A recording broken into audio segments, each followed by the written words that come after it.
కాలం ఎందరో రాజుల పేర్లను చెరిపేస్తుంది, కానీ కొందరి చరిత్రను మాత్రం రక్తాక్షరాలతో కాలం గుండెల్లో ముద్రిస్తుంది.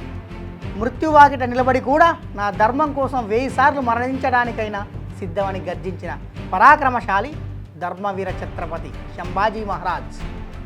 నేడు మార్చి 11 ఆ వీరుడి భౌతిక కాయం నేల కొరిగిన ఆయన కీర్తి అజరామరంగా వెలిగిపోయిన రోజు.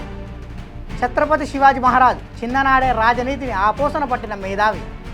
ఒక చేత్తో కత్తి పట్టి శత్రువుల గుండెల్లో వణుకు పుట్టిస్తే, మరో చేత్తో కలం పట్టి బుద్ధభూషణ వంటి అద్భుత కావ్యాలు రచించిన మహాపండితుడు అతడు.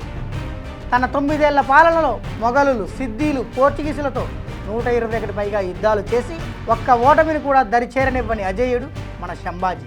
1689వ సంవత్సరం ఔరంగజేబ్ క్రూరత్వానికి, సంభాజీ పౌరుషానికి మధ్య జరిగిన మహాసంగ్రామం అది. మతం మారతావా, మృత్యువును కోరుకుంటావని మొఘలులు అడిగితే, నా ధర్మమే నా శ్వాస అని నినదించిన ధైర్యశాలి. 40 రోజుల పాటు అగ్నిలో కాల్చిన ఇనుప చుప్పలతో కళ్ళు తీసిన, పదునైన కత్తులతో నాలుక కోసిన, ఒంటి చర్మాన్ని ఒలిచి హింసించిన ఆయన కంఠం నుంచి వెలువడిన హరహర మహాదేవ అన్న నినాదం తగ్గనే తగ్గదు. మార్చి 11న తులాపూర్ తీరాన ఆయన ప్రాణత్యాగం మొఘల్ సామ్రాజ్య పతనానికి పునాది వేసింది.